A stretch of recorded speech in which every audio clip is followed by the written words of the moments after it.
আসসালামু আলাইকুম বন্ধুরা। আজকে আমি আপনাদের খুব সহজেই টমেটো সস বানানো দেখাবো। এর জন্য আমার লাগবে ফ্রেশ টমেটো। টমেটো আমি সুন্দরভাবে ধুয়ে কেটে নিয়েছি। এরপরে টমেটোগুলো কুচি করা হয়ে গেলে দিয়ে দিব লং এবং খাল। এরপরে কিছু পেঁয়াজ কুচি, রসুন কুচি, এরপরে পরিমাণ মতো 2 চামচ লবণ, এরপরে পরিমাণ মতো মরিচের গুঁড়া, লাল মরিচের গুঁড়া, এরপরে দিয়ে দেবো পরিমাণ মতো 1 কাপ পানি। এটাকে আমি ঢাকনা দিয়ে এখন ঢেকে নিয়ে কমপক্ষে 20 মিনিট এটাকে সুন্দরভাবে সেদ্ধ করে নেব। দেখেন কত সুন্দর সেদ্ধ করা হয়ে গেছে। এটাকে এখন ডাল ঘুটনি দিয়ে সুন্দরভাবে ম্যাশ করে নিতে হবে। এটা যতটা সুন্দরভাবে ম্যাশ করবেন এটা সসটা খেতে ততটা মজা হবে।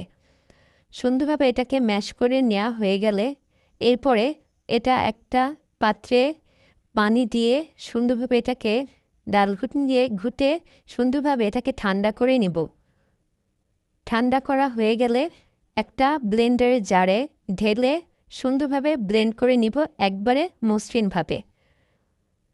এটা কমপক্ষে 5 থেকে 6 মিনিট ব্লেন্ড করে নিলে পারফেক্ট সুন্দর একটা ব্লেন্ডার বা একটা ভালো টেক্সচারে চলে আসবে। সুন্দরভাবে ব্লেন্ড করে নিচ্ছি। এরপর একটা ছাঁকনির সাহায্যে একটা পাত্রে সুন্দরভাবে ছেঁকে নিব। সুন্দরভাবে ছেঁকে নিব যাতে বিচিগুলা এবং টমেটোর যে চোকলাটা আছে সেটা যাতে সুন্দরভাবে আলাদা হয়ে যায়। এরপরে একটা প্যান বসিয়ে দেব। প্যানের ভিতরে সেই মিশ্রণটা দিয়ে দেব টমেটোর। এরপরে পরিমাণ মতো চিনি দিয়ে দেব। আপনারা চাইলে চিনি কমও দিতে পারেন এবং আপনাদের টেস্ট অনুযায়ী বেশিও দিতে পারেন। এরপরে চুলাটা জ্বালিয়ে কমপক্ষে 5 মিনিট এটাকে নেড়ে নেব। নেড়ে নেওয়া হয়ে গেলে 5 মিনিট নাড়তে নাড়তে এটা হালকা একটু ঘন হবে। এরপরে আমি একটা বাটিতে একটু সিরকা এবং কর্নফ্লাওয়ার 1 চামচ দিয়ে দেব।